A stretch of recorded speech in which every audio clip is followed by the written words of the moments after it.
It all comes down to customer service, we know that, and people's expectations of customer service are continuing to strengthen. But there's one particular group of customers I'd like us to look at more closely, and that is the customers over the age of 65, because there are very large numbers of them. In fact, 65% of all the wealth of this country is owned by those over the age of 65, and because 65% of all those over the age of 65 are women, and 85% of all those over the age of 85 are women, and 148% of those over the age of 100 are women. You see, men just don't live very long, as you've probably noticed. What it means is that most of the wealth of the UK is owned by very old women. In fact, if you look in Italy, by 2026, there will be 1 million people over the age of 90. It's a new niche market. Over 90-year-olds, and 90% of them will be women. I'm exaggerating a little.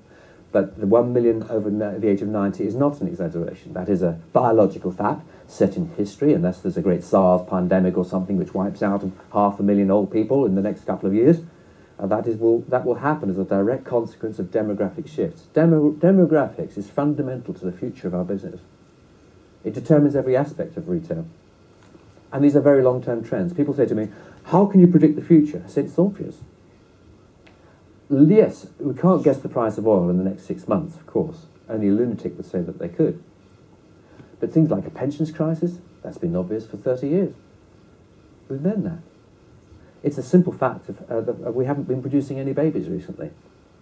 If a population only produces 1 or 2 children per couple, then the population goes down with every generation, because you need 2.3, 2.4 children per couple just to remain stable. So you either have to make babies or you have to import them, and the UK stopped making them a long time ago, which is why we've had 2 different immigration policies by different governments. One is official and one is unofficial. The official one is keep them out, they won't want to come anyway. The unofficial is let them come.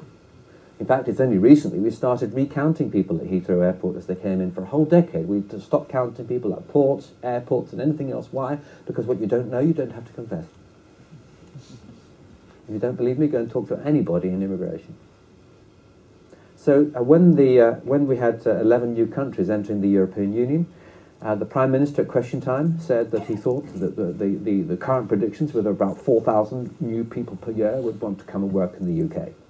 We know now that from Poland alone we had 600,000 in the first 2 years. Actually, very good for us, otherwise our population would have been in decline.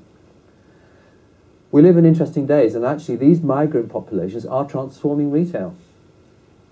It means that there are a whole load of young children who are growing up, many of them born to mothers from Central and Eastern Europe, who are now working here, producing babies. We now have a baby boom in the UK, which is quite different from what people were expecting 5 years ago.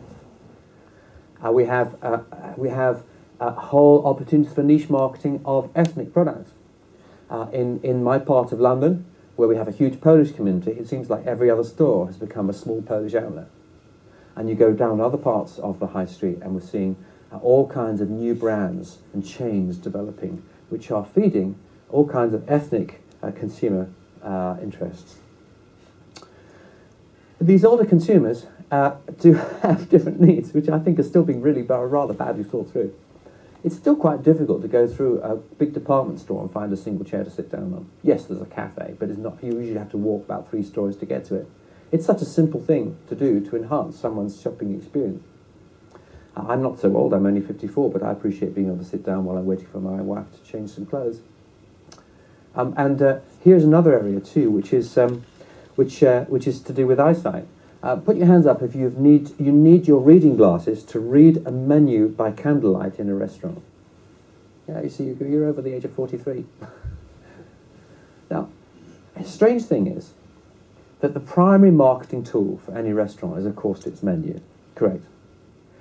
And you would think, wouldn't you, that because the most affluent group of people who eat in restaurants are those in the age group that have reading glasses, you would think that some restaurants would have cottoned on to the fact that they actually need to produce a marketing tool which can be read without using space-age technology.